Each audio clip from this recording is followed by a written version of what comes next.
OMG, you guys. Last night, my life was completely just complete. And my life was made because I watched the Selena documentary. Okay. I have been waiting for this ever since they dropped the trailer for it. And I was like, I forgot about it, to be honest. But then I saw that it was on Netflix and I was like, oh my God, I need to watch this right now. Drop everything. I called like all my favorite Latino friends and I'm like, yo, did you watch it yet? I FaceTime my friend and she said I was gonna watch it right now when I get out of the shower. I was like, why would you even shower? It's Selena. Anyway, I'm kidding. But before I start talking about, because this is going to be my review of the Selena documentary. So, yes, I might reveal some things. So, before I get into it, I want to say a couple things. First off, please like and subscribe my channel. And like and subscribe to my channel. Now, if you clicked on this video and you have not watched the Selena documentary and you don't want me to ruin it for you, please click now. After you like and subscribe, please click out of this video and watch the rest after you watch the documentary. The documentary is about an hour and 45 minutes long and it is now released on Netflix, and it was released yesterday, the 17th of November. And my life has been totally complete because I've watched it and I'm probably going to watch it again tonight or at some point. But I'm just going to generalize a couple things and then I'm going to get more into detail. So before I get more into detail, please click out if you haven't watched it yet, because I don't want to ruin it for the people that still want to watch it. Okay. Basically, it's really cool. It's really amazing. I love the documentary. I loved how they shot it. I loved all the interviews. I think it's worth watching, especially if you're a Selena fan, especially if you're just a music fan. I think it's great. Now, please click out of this video if you don't want me to do any spoilers for you. Okay. Now, for those of you that have watched it, okay, there's so many things. I made bullet points, though, for things that I want to really discuss. I was a maybe 1993, like around the time that she got big. Like, I'm 4 years old at this time. So, like, I don't know that much about Selena as a child, I don't think, until I got older, obviously. And now I can, like, listen to my own kind of music and things like that. And when Jennifer Lopez played Selena in the movie, that's kind of where I learned about Selena and her life and things like that. So things like scenes in the movie where he's like, anything for Salinas and things like that. Like, those are the things I remember. So it's really nice to have now a documentary to be able to like compare to the movie, because there never was a documentary about her. I mean, why did it take this long, to be honest? But what's cool is they have such prominent people in her life in the documentary. So I love documentaries, first of all. I'm just naturally, as a truth seeker myself, sorry, I just wanted to make sure my mic was still on. I love to be able to actually hear things from people that experienced it, things that are facts, and stuff like that. To be able to really see the big picture. And going more into the documentary itself, I think some parts that really got to me and got me thinking were when Chris, the guy that she was in love with, and stuff. And if you guys have watched the documentary and watched the movie, then you kind of know like what I'm talking about, right? Her love, that was also in the band, just talking about his love for Selena. There's a part in the documentary where he like reads a handwritten letter that she wrote him, and like I definitely cried watching this documentary. I'm quite a sensitive person, but when it's like a love story like that, I'm like, oh my God.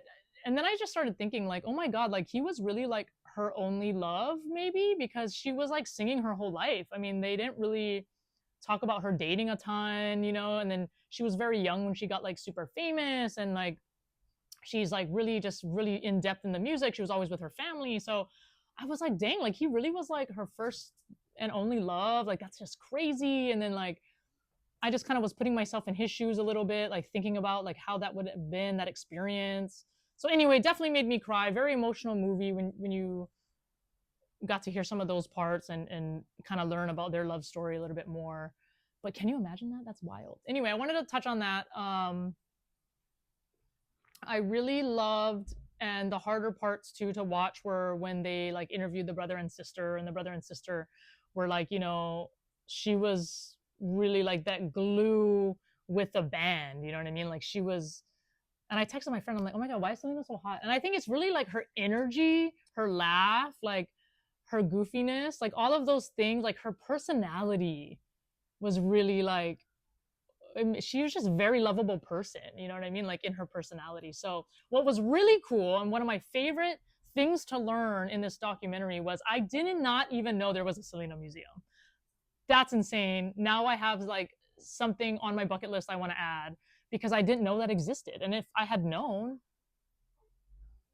bro, I would have went by now. So now I'm excited because I can add that to my list of things I want to do is I want to go to the Selena Museum in Corpus Christi.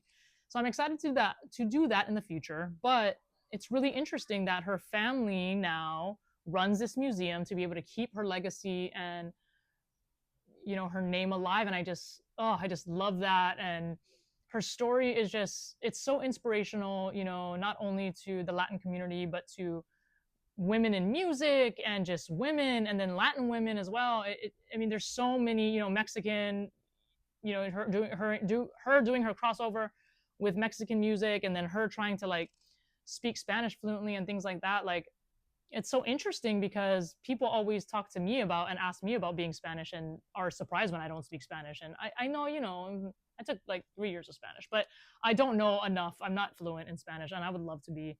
And so it's just so inspirational to like watch her story all over again and see somebody, just a little humble girl that had like a hardworking family that like bought a restaurant, and then they're like singing in the restaurant, and then it just grows and grows and grows. I love success stories like that. That is my favorite. I will always be a Selena fan. I love her music. It's so interesting to me all the other stuff within the documentary that they talk about how like she kind of first performed in Mexico, and it kind of was kind of like cringy, like she didn't really like feel, and then they kind of like changed the music to more appealing to the Mexican community, with cumbia music, and then that kind of like became her staple, and then she got really popular in the Mexican community, and then it just kind of took off, and then she was able to cross over. It's just so cool. Watch it. If you're a music lover, you're gonna love it. If you love documentaries, you're gonna love it. If you're a Selena fan, you're gonna love it. I don't know. It's a very I'm kind of glad they didn't touch too much about the tragic part of what happened to her, right? She was shot by an employee, and I think they touched on it enough, but they didn't make that the sole focus of the documentary. And it allowed her legacy and what she represented to overshadow the negative that, and the negative way of how she is no longer on earth. But it was very interesting. I was very impressed by this documentary. I loved it. And it's just so sad to see like each person kind of like talking about her in their own way, and then like them kind of like getting choked up of like, because she just sounded like a freaking awesome person to be around, and like fun and funny and great personality. So I'm very looking forward to going to the Selena Museum one day, and I hope you guys watch it. And that's my review on this documentary. I thought it was so cool. Maybe I do have a little bit of a biased opinion because I was always a Selena fan. But I just loved, one last thing, all of the real footage they had, because that is the most real footage of Selena I've ever seen, because obviously we only had the movie. And so now it makes me want to go back and watch the movie that Jennifer Lopez is in, but just incredible. Just so incredible. I hope you watch it. I hope you enjoy it. And let me know if you have any other things that maybe I missed, or maybe you want to know my opinion about this documentary, and I'll answer them. But I thought it was great. It was heartfelt, and I love that they had her legacy and what she represented and what she was able to do while she was alive be the main focal point of the documentary, rather than the tragedy of how she got murdered. So and then I guess we all hate that lady still, right? I don't know where she is. I haven't gone through that wormhole to search that, but I'm sure we all hate her, right? Still. But anyway, I think I'm excited to go to the Selena Museum one day, and I hope you guys watch the documentary, and I hope you enjoyed my review. So enjoy this YouTube video. I have more YouTube videos coming up. This Friday, I have a YouTube video with Alexis Monet where we talk about relationship green flags and red flags. And that was a fun one to make. And then this weekend, I will be at the X1 Games on Schofield Barrack. So if you guys are there, I would love to meet you. Please come, buy a ticket, and it's this weekend. I will see you guys. Thank you so much for supporting my channel, and aloha.